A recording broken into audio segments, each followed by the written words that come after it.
Who knew the creators of South Park would have a game-changing tip for running your D&D sessions? Today, we're gonna talk about their ridiculously simple trick that can instantly transform your games into something more dynamic and exciting using emergent storytelling techniques. So, what is emergent storytelling? Emergent storytelling is where instead of using a rigid, pre-planned storyline that the players have to follow, you instead let the story unfold organically. It's driven by the choices that your players make, their actions, and the unexpected chaos they create. I'm looking at you, Rat Prank Gang. But you don't have to be some sort of creative genius to come up with stories on the fly. This tip I'm gonna share with you today will absolutely make this a lot less intimidating.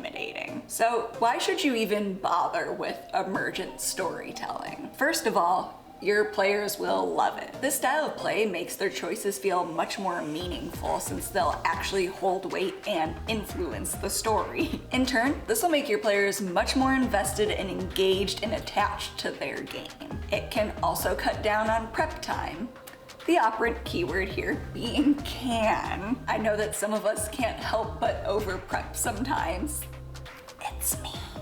I'm some of us. But if you're drowning in notes and planning out every detail of your world, this approach forces you to focus only on what's immediately ahead of your players. And trust me, the distant future you're imagining for them is probably going to be changed a whole bunch by the time they get there anyways. And also, this approach can be a lot more fun for you, the DM. With this style of play, you actually get to be surprised in the same way that your players do. It's collaborative, unpredictable, and honestly, way more exciting. So, what does South Park, of all TV shows, have to do with any of this? Trey Parker and Matt Stone, the creators of South Park, gave a talk at NYU back in like 2017 about how and then kills story momentum. We can take these beats, which are basically the beats of your outline, and if the words "and then" belong between those beats, you got something pretty boring. What should happen between every beat that you've written down is either the word therefore or but. So what I'm saying is that you come up with an idea and it's like, okay, this happens, right? And then this happens. No, it should be this happens and therefore this happens.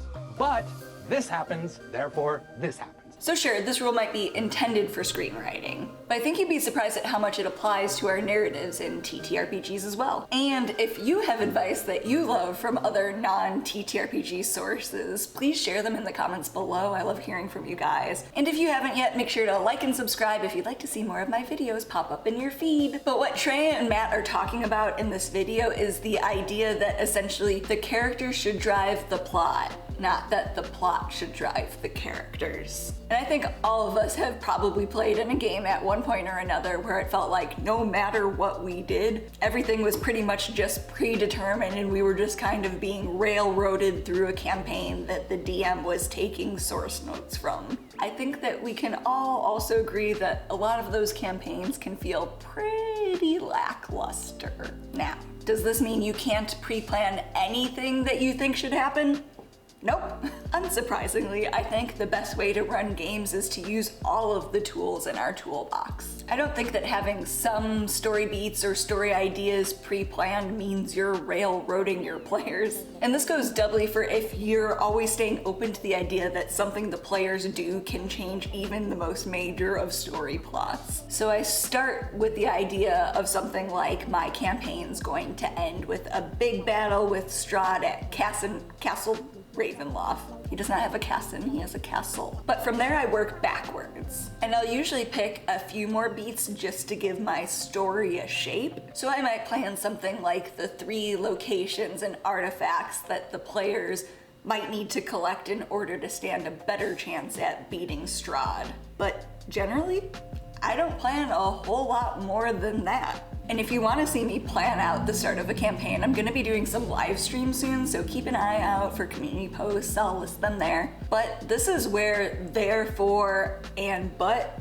really come into play. Between these story beats, we want everything to feel connected and to feel organic. We want our stories to have that domino effect feeling because our players were introduced to and intervened in the world. We're looking for ways to drive narrative tension. So I have my end goal, I have my 3 artifacts to collect, and now we go to the beginning. As my players travel through the world, let's say they collect the first artifact, but they lose half the party in the process. Therefore, they have to recruit new adventurers, and they become a lot more cautious in their approach as a result of this. But their cautiousness costs them, and they actually lose the second artifact. But they pick up a strong new ally in the process, and therefore they feel emboldened to continue on their quest, going to get the third artifact and continue on to Ravenloft.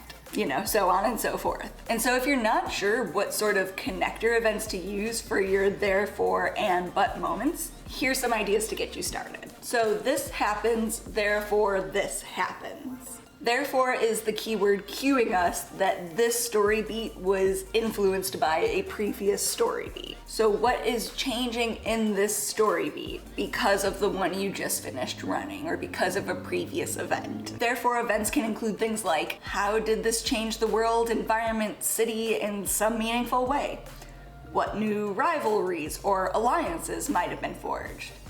How might this have influenced local trends? Could this action maybe have sparked a new invention? What new discoveries are now possible? And what rumors might be spreading about the party? So this happens, but then this happens. But is all about obstacles and challenges. So it can include things like, what did the bad guys start doing once their first idea was thwarted by the party? How will the party get this object now due to the legal troubles the party would have due to the way they conducted themselves in the city?